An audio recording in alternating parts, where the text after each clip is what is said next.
这样的事儿啊？刚的，10来分钟吧，没10来分钟啊。那第一时间我想的是先打心电图，看看是否需要紧急的处理。就在心电图机还没有打开的时候，患者就出现了叹息样呼吸。呼吸呈叹息样，是判断心脏骤停的重要指征之一。拿那个复苏包。此时必须在4分钟之内进行心肺复苏，每延迟1分钟，患者的生存率直线下降10%。好，来，他应该室颤了，姐。除颤，把除颤仪拿过来，除颤仪拿过来，快点。把这桌子搬走，快点。来，让开点，你让开点，受累。谁拔了？你受累，这边快点。好点。把这拔了，这边。来。我充电啊，充电，都离开远点啊。把这拔了，把这拽过来。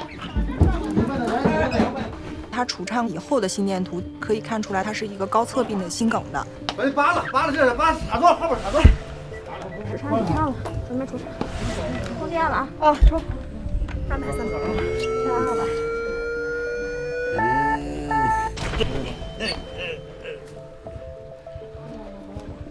回来了啊！回来了，扎液了。啊，我跟你说啊，人刚才没有了啊，抢救过来了，联系一下家属啊，赶紧联系家属。看一眼门口，我还尽量让医卫科把道给清了，保证我这救护车一关就能出去啊。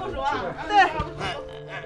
临场急救必须做到默契、有序。医生申润坤辅助呼吸，司机张冠霖接力按压，护士张浩开放静脉。通过对心电仪器的实时监测，申润坤医生判断老刘第2次室颤发作。都离他远一点啊